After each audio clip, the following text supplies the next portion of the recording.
ৰেলযাত্ৰীৰ বাবে সুখবৰ নিউ জলপাইগুৰিৰ পৰা গুৱাহাটীলৈ নতুন ইণ্টাৰচিটি ৰেল মুকলি আজি প্ৰধানমন্ত্ৰী নৰেন্দ্ৰ মোদীয়ে গুৱাহাটীত নিউ জলপাইগুৰি গুৱাহাটীৰ ইণ্টাৰচিটি ৰেলখন ভাৰ্চুৱেলি মুকলিৰ পিছতে আজি ৰাজ্য চৰকাৰৰ জ্যেষ্ঠ মন্ত্ৰী ৰঞ্জিত কুমাৰ দাসে বৰপেটা ৰোড ৰেল ষ্টেচনত সেউজীয়া পতাকা জোকাৰি মুকলি কৰিলে ইণ্টাৰচিটি ৰেলখন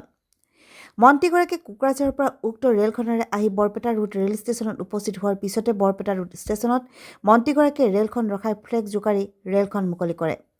প্ৰতিদিনে নিউ জলপাইগুৰিৰ পৰা গুৱাহাটীলৈ চলাচল কৰিবলগীয়া ৰেলখন বৰপেটা ৰোড সৰুপেটা পাঠশালা আদিকে ধৰি কেইবাটাও ষ্টেচনত ৰ'ব নিউ জলপাইগুৰিৰ পৰা গুৱাহাটী সংযোগী নতুন ইণ্টাৰচিটি ৰেলখন মুকলি হোৱাৰ ফলত অসম আৰু পশ্চিমবংগৰ ৰেলযাত্ৰীসকল উপকৃত হ'ব বুলি আজি ৰাজ্য চৰকাৰৰ জ্যেষ্ঠ মন্ত্ৰী ৰঞ্জিত কুমাৰ দাসে প্ৰকাশ কৰে নতুনকৈ মুকলি হোৱা ৰেলখনৰ বাবে তেওঁ দেশৰ প্ৰধানমন্ত্ৰী আৰু ৰেলমন্ত্ৰীৰ লগতে মুখ্যমন্ত্ৰীকো ধন্যবাদ জনায় বৰপেটা ৰোডৰ পৰা Samir Chakraborty report AIN live আজি পুনৰ বৰপেটা ৰোডৰ কাৰণে সুখবৰ কাৰণ কিছুদিন আগতে আমি বৰপেটা ৰোড ৰেল ষ্টেচনতে আমি সমূহ ৰাইজে বন্দে ভাৰত ট্ৰেইনখনৰ আমি ষ্টপেজৰ মুকলি কৰিছিলোঁ সেউজ সংকেত প্ৰদান কৰিছিলোঁ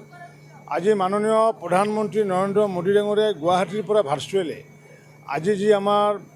নিউ জলপাইগুৰি গুৱাহাটীলৈ যোৱা যিখন ট্ৰেইন সেই ট্ৰেইনখনৰ সেউজ সংকেত প্ৰদান কৰি তেখেতে গুৱাহাটীৰ পৰা আৰু গাড়ীখন আজি কোকৰাঝাৰৰ পৰা আৰম্ভ হৈছিলে অহা কাইলৈৰ পৰা গাড়ীখন গুৱাহাটীৰ পৰা নিউ জলপাইগুৰিলৈ দৈনিক চলিব আৰু এইখনতো আজি আমি বৰপেটা ৰোডৰ যি ৰেল ষ্টেচনত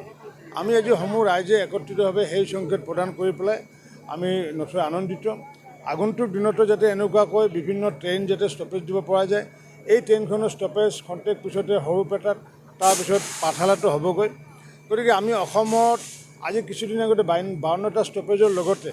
আৰু নতুনকৈ কেইবাটাও ষ্টপেজ পোৱাৰ বাবে দেশৰ প্ৰধানমন্ত্ৰী নৰেন্দ্ৰ মোদী ডাঙৰীয়া